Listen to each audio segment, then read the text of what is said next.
Olá, está começando o Jornal da CUT, Central Única dos Trabalhadores. Na noite da última terça-feira, em São Paulo, foi realizada a cerimônia de entrega do Prêmio Jornalístico Vladimir Herzog. O prêmio é uma iniciativa de várias entidades e tem por objetivo reconhecer trabalhos que evidenciem a luta pelos direitos humanos e pela cidadania. No ano em que o jornalista, símbolo da resistência contra a ditadura militar, completaria 75 anos de vida, o 34º Prêmio Vladimir Herzog, de Anistia e Direitos Humanos, premiou o trabalho de jornalistas que colaboraram com a defesa e a promoção da cidadania, da democracia e dos direitos humanos e sociais.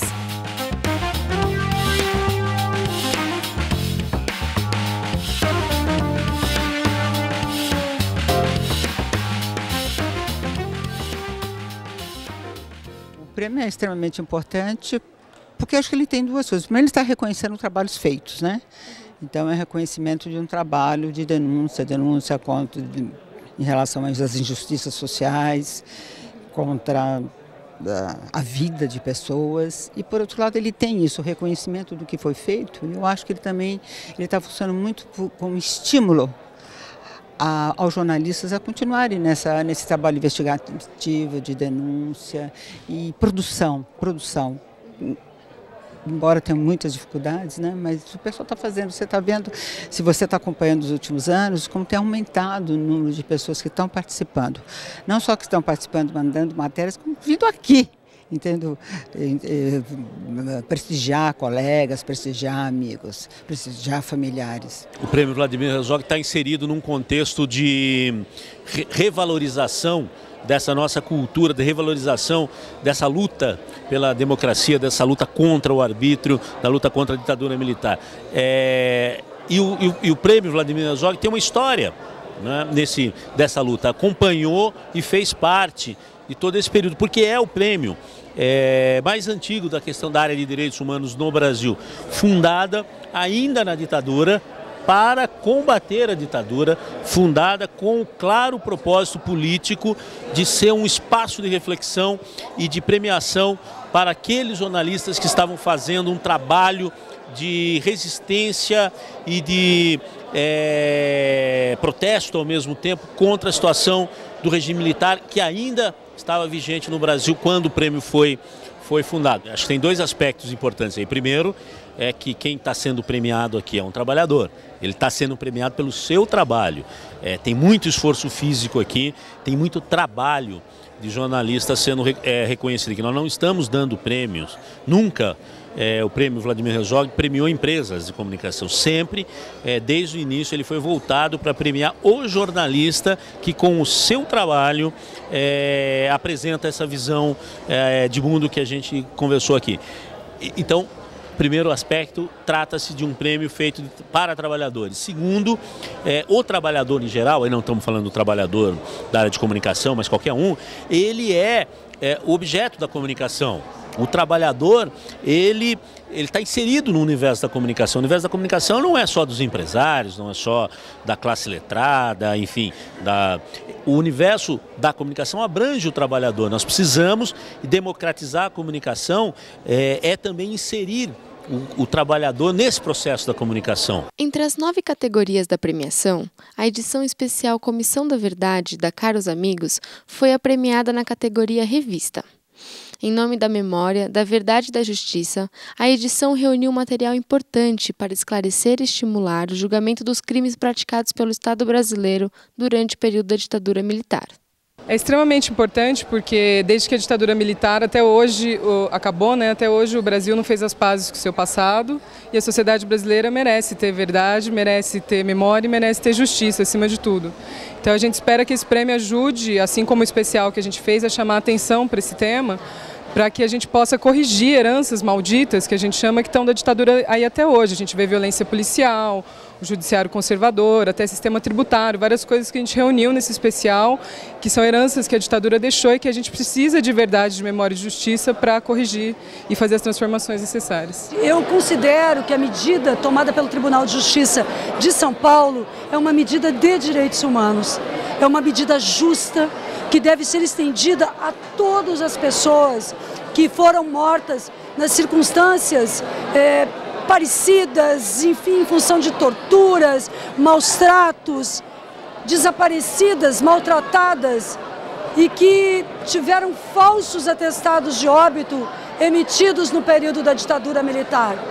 A luta de uma vida inteira de Clarice Herzog, da sua família, ela tem tido muitas vitórias que não dizem respeito exclusivamente à situação do Vlado, mas que dizem respeito à democracia no Brasil e a todos aqueles que sofreram as marcas da ditadura.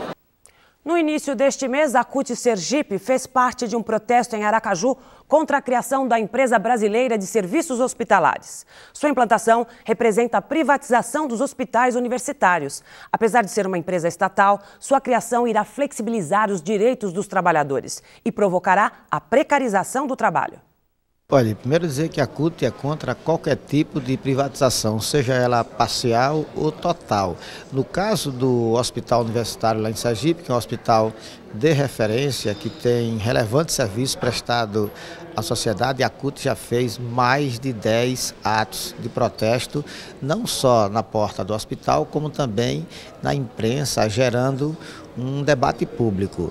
Eu acho que abrir mão de um patrimônio como aquele, isso tem implicações, porque a sociedade mais carente, ela não vai ter o acesso que ela tem hoje para ter um atendimento de qualidade.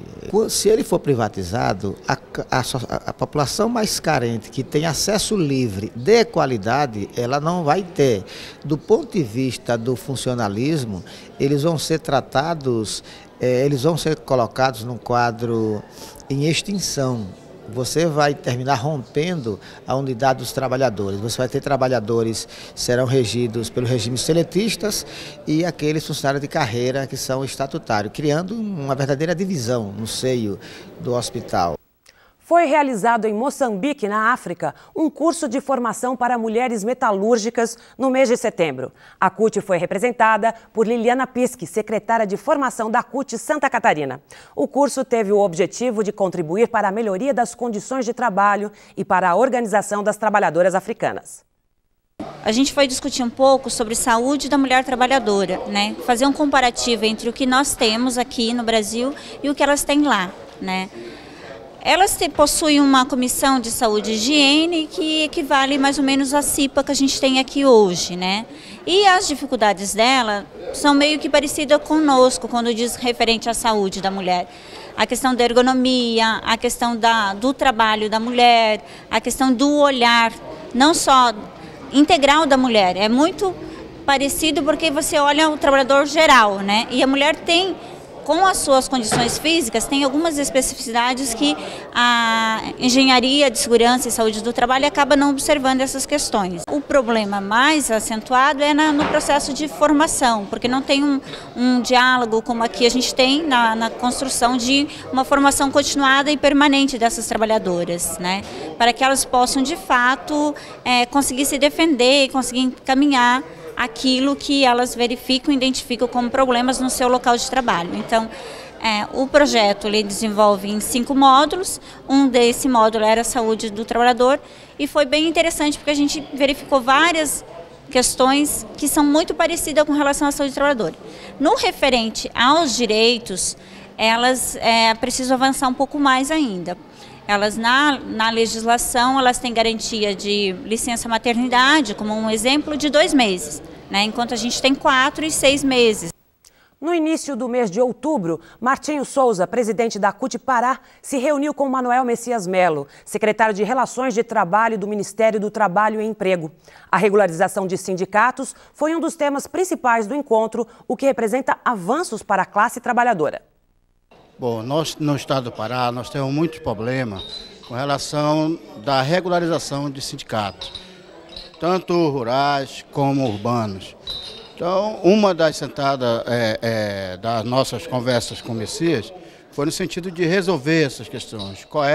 Que encaminhamento o Ministério está tomando no sentido de resolver essas questões, né? Além disso, também, nós tivemos um problema lá que é do reconhecimento dos sindicatos de servidores públicos, municipais, estaduais e federais, que é uma tal da famigerada Memorando 85, que suspende a emissão de cartas sindicais para os sindicatos e servidores públicos, municipais e tal.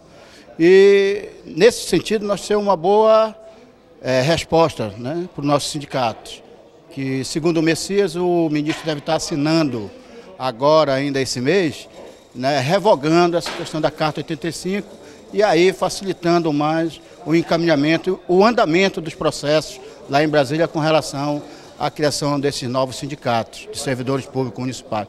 Então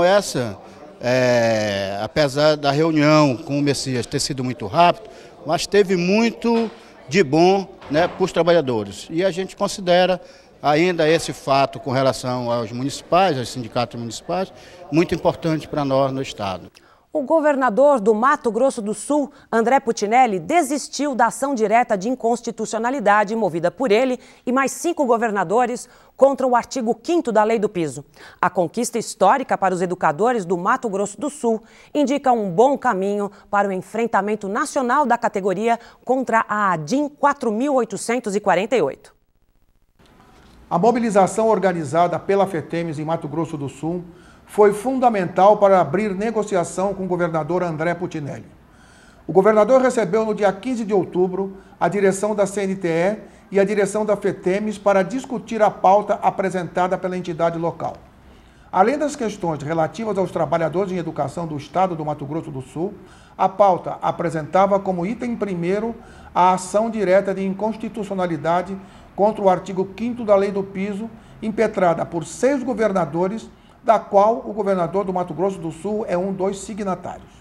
Durante a discussão, o governador se comprometeu a manifestar o desinteresse em levar adiante a ADIM e encaminhar, junto aos demais governadores signatários da ação, proposta para que eles ajam da mesma maneira.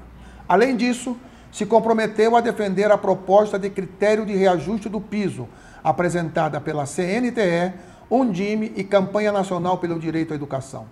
Isso coloca o debate num patamar diferente, abrindo a perspectiva de resolvermos a implantação definitiva do piso nacional do magistério ainda esse ano. No que diz respeito às reivindicações específicas dos trabalhadores do Mato Grosso do Sul, o governador aceitou todos os itens apresentados, o que sem dúvida foi uma grande vitória da organização firme e responsável da FETEMES. O avanço significativo conquistado em Mato Grosso do Sul é mais um incentivo para que educadores sigam mobilizados e prontos para lutar por seus direitos e pela valorização permanente da carreira. Parabéns, trabalhadores de educação de Mato Grosso do Sul. Valeu, FETEMES! Um acidente em uma unidade da Petrobras fez mais uma vítima fatal. Antônio Carlos Camacho, que estava internado desde o dia 21 de outubro. O acidente ocorreu nas obras de finalização da P55 em Rio Grande, no Rio Grande do Sul. Somente este ano, 7 trabalhadores perderam a vida em acidentes típicos de trabalho em unidades do sistema Petrobras. Todos eles eram terceirizados. Antônio Carlos era contratado pela KIP, consórcio formado pelas empresas Queiroz Galvão, UTC Engenharia e a IESA Óleo e Gás. Em Goiânia, uma mulher teve de ir à justiça para garantir o direito de assumir seu cargo no Corpo de Bombeiros de Goiás. Giovana Almeida foi aprovada em todas as fases, mas não foi convocada por não ter atingido nota suficiente para ficar dentro dos 10% de vagas destinadas ao sexo feminino. 6 candidatas desistiram. Giovana seria a próxima da lista e ainda assim não foi chamada. O relator do processo, o juiz Maurício Porfírio Rosa, deu parecer favorável à candidata. E o Jornal da CUT fica por aqui. Até a nossa próxima edição.